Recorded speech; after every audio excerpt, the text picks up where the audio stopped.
Ezequiel, capítulo de número 28.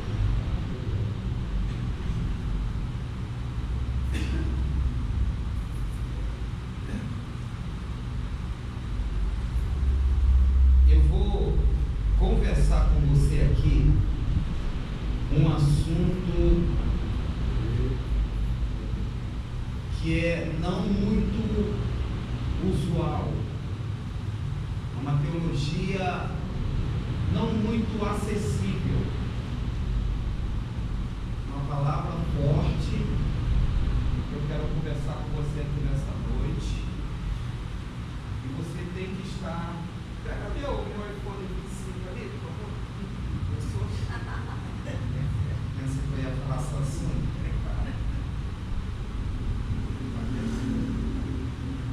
Essa palavra é uma palavra que eu estou estudando ela, e eu queria compartilhar com você aqui nessa noite. O versículo é o Ezequiel, capítulo número 28, e o versículo, se tu está ligado, qual versículo? É o 11. É o 11. Ezequiel, capítulo de número 28, verso de número 11. Veio a palavra do Senhor dizendo: Filho do homem, levanta uma lamentação sobre o rei de Tiro e diz-lhe: assim diz o Senhor Deus, tu eras o selo da perfeição, cheio de sabedoria, perfeito em formosura. Estiveste no Éden, jardim de Deus, cobrias-te de toda a pedra preciosa, a cornalina, o topázio, o ônix, a crisólita, o berilo, o jaspe, a safira, a granada, a esmeralda e o ouro. Em ti se faziam os teus tambores e os teus pífanos. No dia em que foste criado foram preparados. Eu te coloquei como o querubim da guarda. Estiveste sobre o monte santo de Deus, andaste no meio das pedras afogueadas. Perfeito eram os teus caminhos, desde o dia em que foste criado, até que em ti se achou iniquidade. Pela abundância do teu comércio, o teu coração se encheu de violência e pecaste, pelo que te lancei profanado fora do monte de Deus, e o querubim da guarda te expulsou do meio das pedras afogueadas. Elevou-se o teu coração por causa da tua formosura, corrompeste a tua sabedoria por causa do teu resplendor. Por terra te lancei, diante dos reis te pus, para que te contemplem. Pela multidão das tuas iniquidades, na injustiça do teu comércio, profanaste os teus santuários. Eu, pois, fiz sair do meu dedinho um fogo, que te consumiu a ti, e te tornei em cinza sobre a terra, à vista de todos os que te contemplavam. Todos os que te conhecem entre os povos estão espantados de ti. Chegaste a um fim horrível, e não mais existirás para todo o século. Amém. Vamos vencer.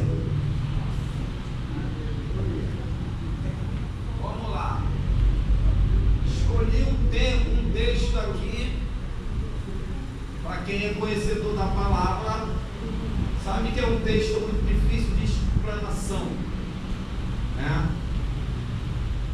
Mas é importante nós estarmos com o nosso coração aberto, para nós conversarmos sobre essa temática aqui nesta noite. O profeta Ezequiel é um dos profetas mais profundos da palavra de Deus. Esse homem teve revelações tremendas. Esse homem teve alguns encontros com a presença de Deus que marcou a história dele. Ele, como você conhece, ele era um filho de sacerdote. Pela tradição, seria um sacerdote. Filho de sacerdote, um sacerdote. Porém, Deus vai mudar. Deus o vai chamar para o ministério profético. E ele, às margens do rio Quebar, vai ter várias revelações. Esse profeta, aos 30 anos de idade, ele é chamado para o ministério. Preso na Babilônia, com o corpo, mas a alma estava livre, disposta a ouvir a voz de Deus, disposta a ouvir o recado que Deus tinha para dar a ele e ele repassar ao povo. Ele teve várias visões essas que a mente humana não consegue compreender, dada a complexidade das revelações que ele teve. Ele vai ver um anjo com quatro rostos, com vários olhos. Debaixo desse anjo tinha tem suco. Poxa, você sempre tem suco? Essa visão que ele vai ter da glória de Deus, sabe, é incompreensível para uma mente tão limitada como a nossa. Ezequiel vai escrever com maestria aquilo que ele vivenciou. Pois bem, não tenho tempo para caminhar por toda essa temática até nós chegarmos, mas no capítulo de número 28, ele vai ter uma das revelações mais profundas da Bíblia Sagrada, porque ele vai visitar a eternidade passada. Deus vai revelar a Ezequiel um tempo ainda inexistente para a mente humana. Deus vai revelar a Ezequiel a figura de uma das criações mais enigmáticas da mente de Deus. E ele vai usar a figura do retiro para fazer uma alusão, uma prefiguração do retiro. Mas a verdade é que ele está falando aqui da maior criação de Deus, então chamado de Lúcifer, ou do latim Lucifero, aquele que porta a luz. Mas antes de nós chegarmos aqui, nós precisamos caminhar pela palavra de Deus até que possamos entender o que aconteceu com essa figura, que hoje nós não temos medo, mas respeitamos. Lúcifer, que hoje tem o título de Satanás ou de diabo, o nosso principal adversário. Satanás hoje perdeu a glória que ele tinha, e hoje ele é uma figura odiada, uma figura que carrega dentro dele só o ódio.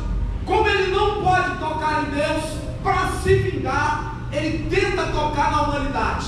Mas o que aconteceu com esse personagem para ele hoje ter o título do Deus desse século, ou seja, do anjo que era considerada o sinete da perfeição? Hoje toda a sua glória se perdeu e hoje ele está condenado ao lago de fogo e enxofre, que ele vai inaugurar essa fase da vida humana. Então precisamos caminhar pela palavra de Deus, e agora eu vou caminhar com você em poucos textos que traz algumas pinceladas do que foi a glória passada ou a eternidade passada. Começamos na enigmática de Moisés, em Gênesis capítulo número 1, verso de número 1, que vai dizer o texto assim: no princípio criou Deus os céus e a terra. Se você vê a sentença lá, ou se você vê o texto bíblico, está dizendo céus no plural. Segundo a palavra de Deus, existem 3 céus. Quantos céus? Não, começa a ler. Quantos céus? 3. Quantos céus? 3 céus. O primeiro céu que nós entendemos pela palavra é esse céu atmosférico, esse céu onde os pássaros voam, esse céu que está ao nosso alcance. Esse é o primeiro céu. O segundo céu que nós conhecemos é o céu onde está as galáxias, as nebulosas, os planetas, as estrelas. Esse é o segundo céu. Isso a Bíblia chama de regiões celestiais. É nesse segundo céu que Satanás habita com seus liderados, com seus anjos, com seus demônios. É nesse segundo céu que ele habita. E agora também a Bíblia vai revelar também a existência de um terceiro céu. Esse terceiro céu é aonde habita o Todo-Poderoso, o nosso Deus, o Criador de todas as coisas. Mas para que a nossa mente ela se alarme um pouco mais, nós precisamos entender como é essa morada. Primeiro, o terceiro céu não é composto de matéria, não é um lugar físico. Antes do céu, Deus já existia. Estamos nesse trimestre conversando um pouco sobre Deus. A mente humana não consegue explicar Deus, porque antes do nada Deus já existia. Deus não foi criado. Sim? Deus existe antes do nada. Antes de tudo existir, lá estava Deus. Deus é o princípio de todas as coisas. O salmista vai dizer que Ele é o princípio da eternidade. Antes de existir a eternidade, Ele já existia. O apóstolo Paulo, lá no livro de Colossenses, vai dizer que por Ele, para Ele foram feitas todas as coisas. Então, antes de todas as coisas, lá estava Deus. Nós não sabemos dizer em que momento, em que fase da história isso poderia acontecer, porque Deus é atemporal. Deus é antes do tempo. Deus não tem matéria. Deus não tem corpo físico. Deus, Ele é autoexistente. Ninguém criou Deus. Deus não tem começo e Deus não tem fim. Deus é tudo que existe. Tudo que acontece vem de Deus. Inclusive a minha vida e a sua vida. Você está comigo aqui nessa noite? Levante as suas mãos. Então está lá. Antes de todas as coisas existir, viaje comigo nessa teologia. Está lá o Pai, está lá o Filho e está lá o Espírito Santo. Deus dominava tudo. Deus ocupava tudo. Deus era o tudo. Agora a mente criacional de Deus vai começar a projetar as coisas. Então a primeira coisa que Deus vai criar é o universo. Cria-se o universo.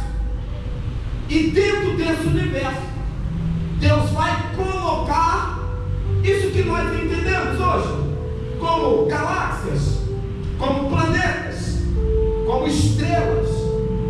Hoje nós estamos inseridos nessa galáxia, e dentro dessa galáxia tem o sistema solar, e o nosso planeta é o terceiro planeta a partir do Sol. Tudo isso Deus vai criar milhares e milhares e milhares e milhares de anos antes de tudo. Deus cria o universo. Após Deus criar o universo, Deus agora vai, além do universo, eu não tenho para dizer a ordem cronológica, porque a Bíblia não dá esses detalhes para nós. Mas aí Deus, depois de ter criado o universo, Deus vai criar o céu. não era para ele habitar, porque Deus não tem essa questão de se habitar, porque Ele é o tudo. O céu habita dentro de Deus. Deus é o céu. A extensão de Deus é o céu. Então Deus vai criar os céus, e tudo é perfeito nos céus. A Bíblia vai falar que os céus têm edifício, tem comércio, tinha tudo, era tudo perfeito. Depois de Deus criar os céus, Deus vai criar os anjos. Deus não fez os anjos, Deus cria os anjos. E Deus vai criar os anjos para povoar isso que nós entendemos como o trono de Deus, como a morada de Deus. Os anjos são reais, e eles estão aqui nessa noite, aleluia. Os anjos existem antes da criação de todas as coisas. Os anjos estão lá. Existem 4 categorias de anjos.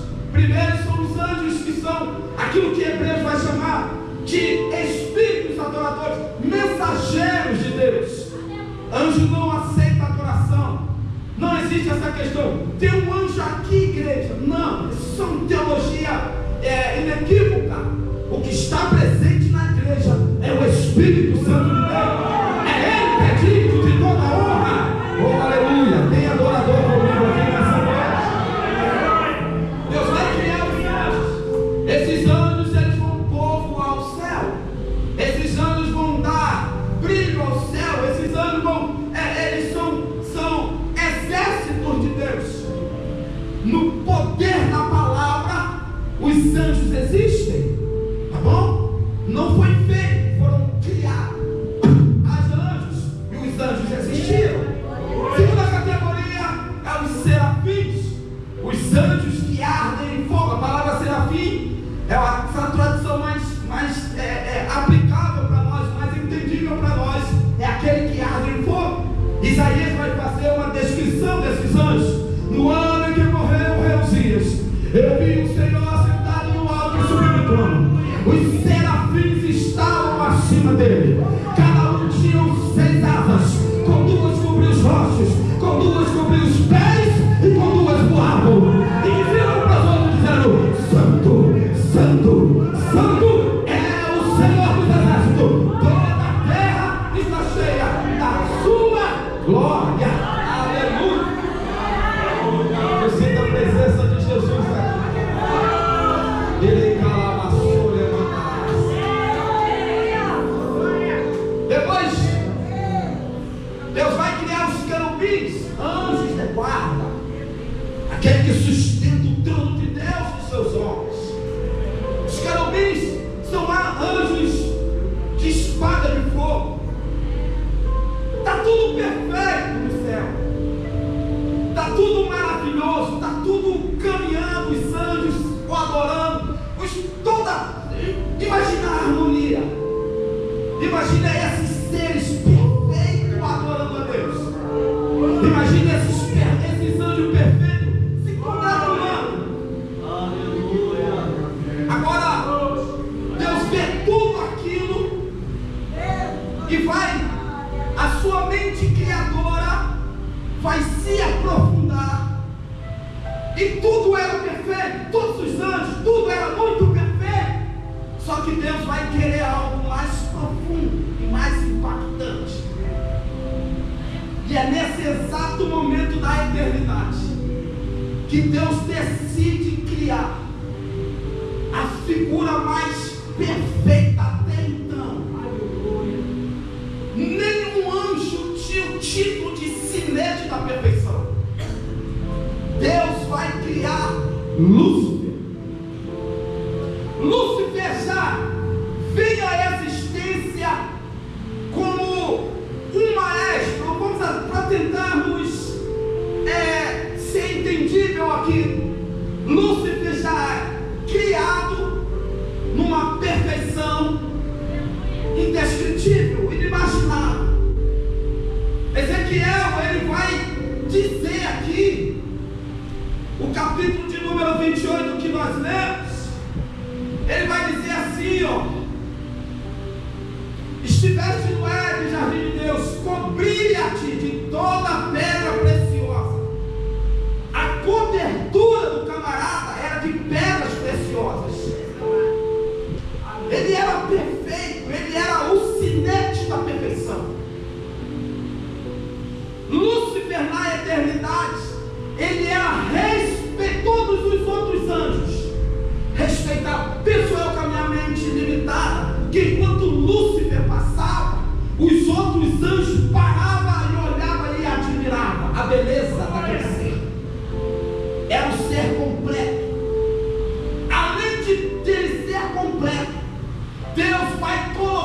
nele o som da música.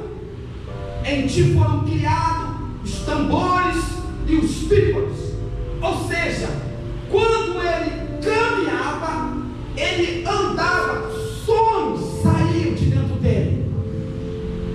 Ele era tão completo, tão perfeito, tão respeitado, não só pelo Criador, mas também por toda a classe angelical. Deus vai pegar o planeta Terra e vai dar de presente para ele. Lúcifer saía do terceiro céu e vinha no planeta Terra.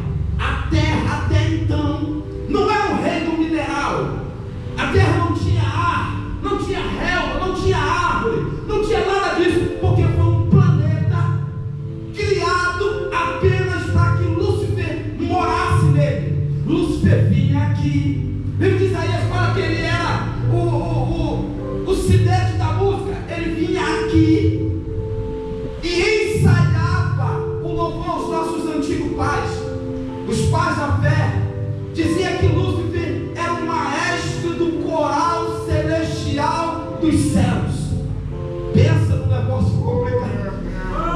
Lúcifer vinha aqui na terra e ele ensaiava os anjos e depois ia lá na eternidade se apresentar para o Criador. Imagine, você já viu a batuta do maestro regulando, controlando cada nota, cada louvor, cada harmonia, cada melodia, e está lá Lúcifer controlando e salmodiando e adorando ao todo Criador. Todas as vezes que ele se apresentava, ele era aplaudido por todos os anjos. Os anjos passavam a dizer: grande é esse ser, grande é esse ser. E Lúcifer vem crescendo cada vez mais e mais.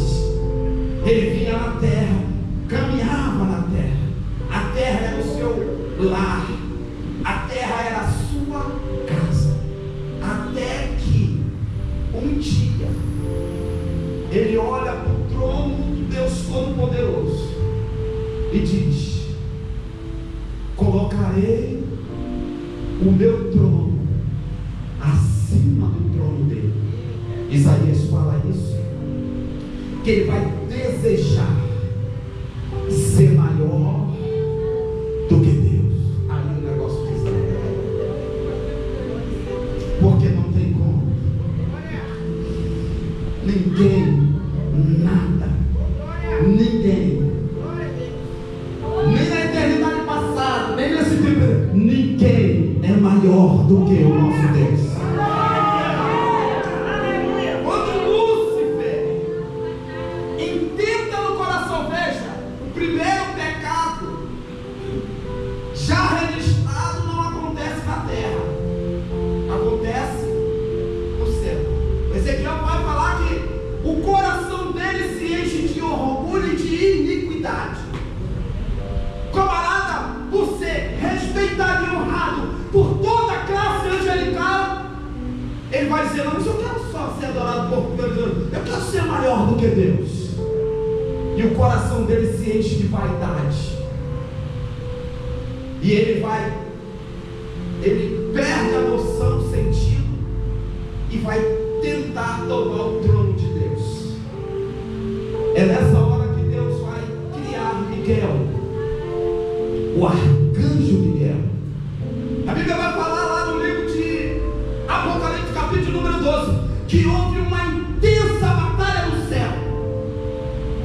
Lúcifer vai liderar uma mega rebelião. Um terço dos anjos que estavam à sua disposição vai ser conduzido lá, e lá na eternidade Lúcifer vai ser expulso do céu. A Bíblia vai falar no livro de Jesus, vai falar no livro de Lucas, que viu a Satanás cair como um raio.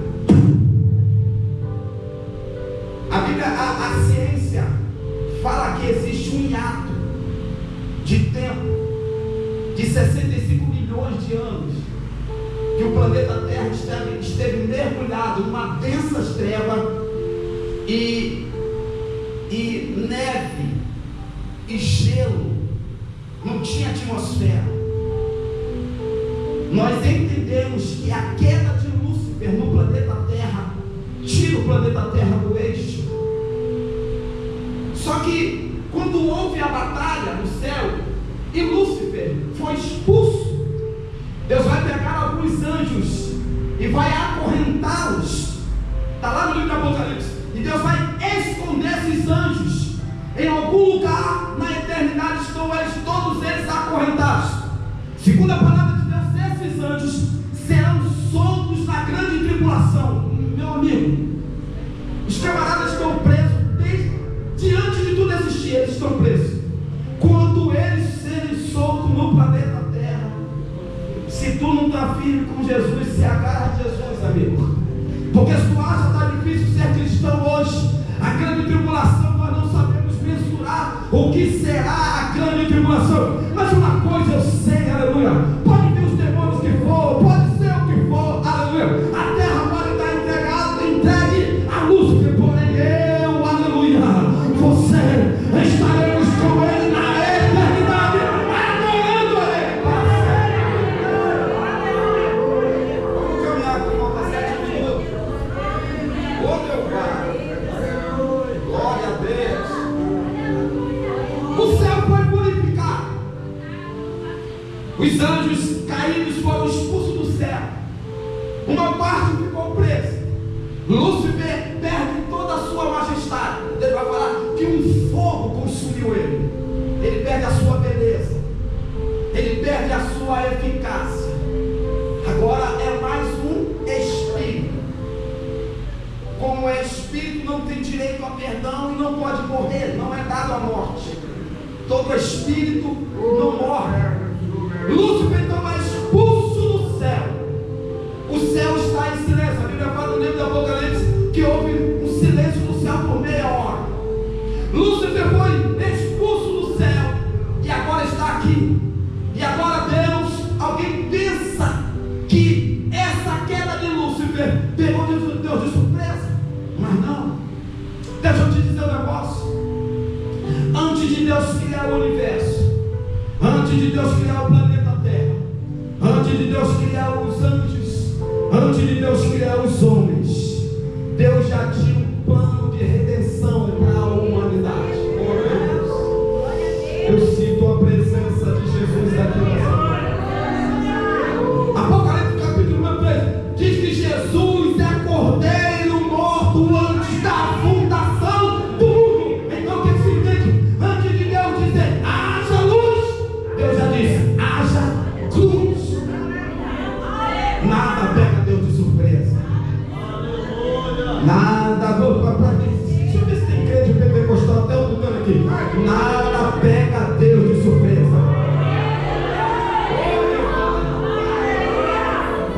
Em um dado tempo da história da eternidade, Deus resolve reorganizar o caos.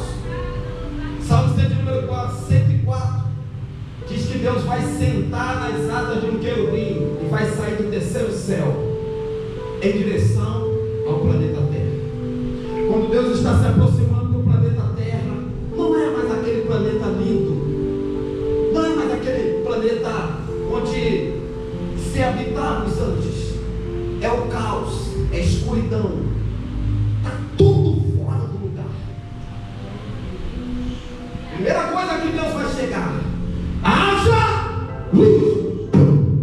As coisas esclarecem, porque onde Deus chega, as trevas têm que ir embora. Aonde Deus chega, a tristeza tem que ir embora. Aonde Deus chega, a doença tem que ir embora. Aonde Deus chega, o diabo tem que bater em retirada. Aleluia!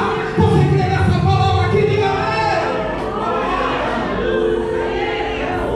Então no dia 1, 2 e 3, Deus vai organizar as partes de baixo. Aí separar a água, purificar o ar, colocar as coisas no seu devido lugar. No dia 4, 5 e 6, Deus vai organizar a parte de cima. E agora o que era caos, está tudo ordenado. Está tudo no seu devido lugar. Deus vai criar um jardim e vai plantar, vai deixar tudo organizado. Agora,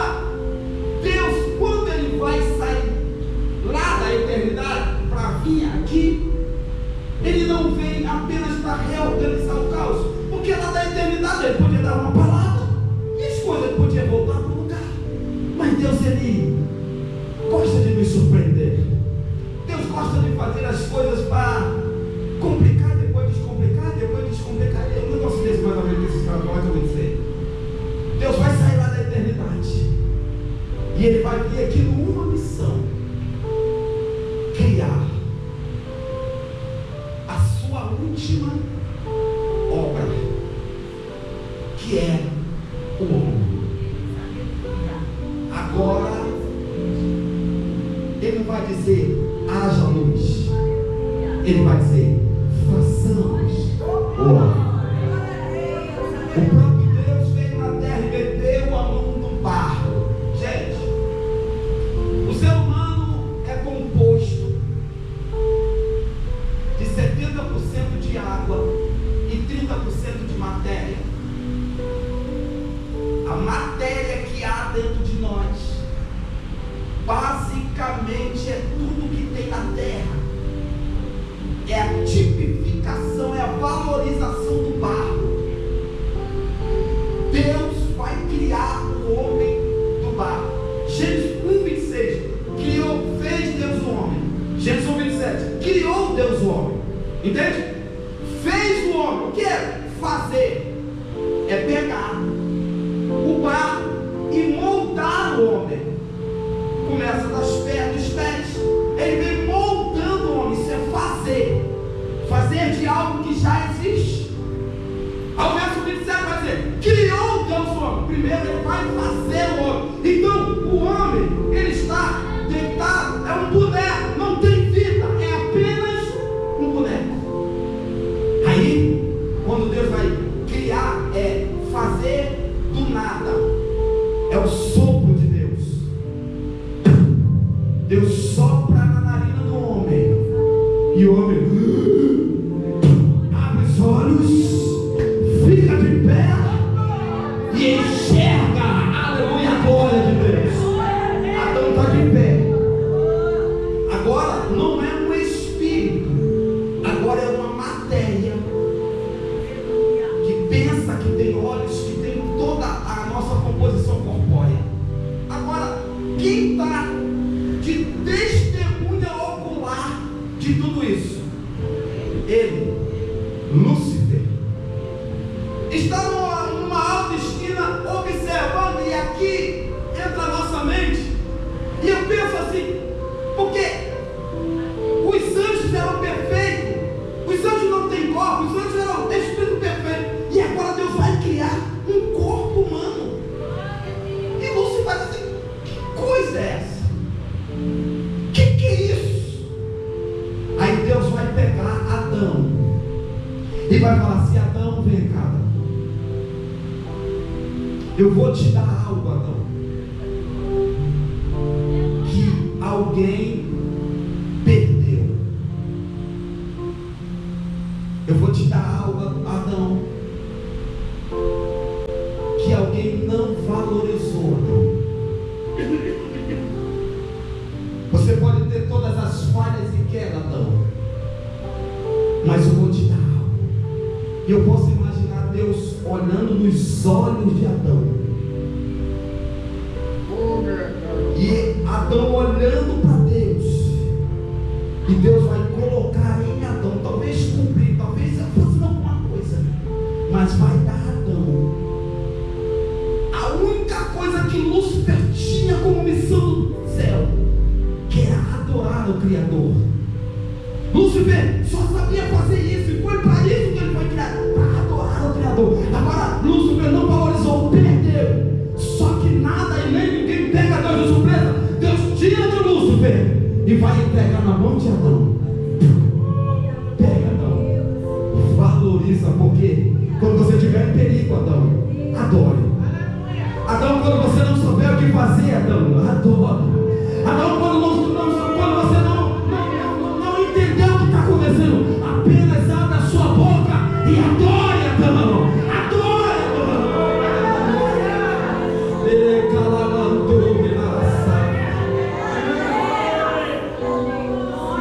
E cá estamos nós.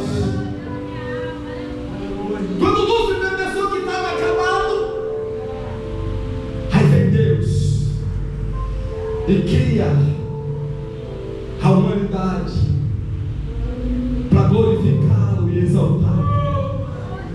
A grande pergunta que ecoa no universo, e talvez você já se fez a pergunta: por que você existe? E essa pregação traz resposta a essa pergunta. Os gregos, os históricos lá da Grécia Antiga, eles tinham uma pergunta: de onde eu vim, para onde eu vou e quem eu sou? Essa pergunta só tem uma resposta: por que você foi criado? Por que nós existimos? Haja vista que Deus não precisa de nós. Deus é autossuficiente, Deus é soberano, irmãos. Uma só palavra, tudo existe. Oh, aleluia. Tem os anjos que são perfeitos adoradores, tem os anjos que são extremamente mais poderosos, irmãos. Um anjo só matou 185 mil soldados aceitos. E eu, tu, às vezes, acorda mal-humorado, sem dinheiro, cheio de boleto para pagar, tem chulé. Ai, meu Deus do céu. Deus olha para tu, imagina tu acordando pela manhã, vai descendo uma mente do lado, e Deus na ponta da tua cama dizendo: eu te amo.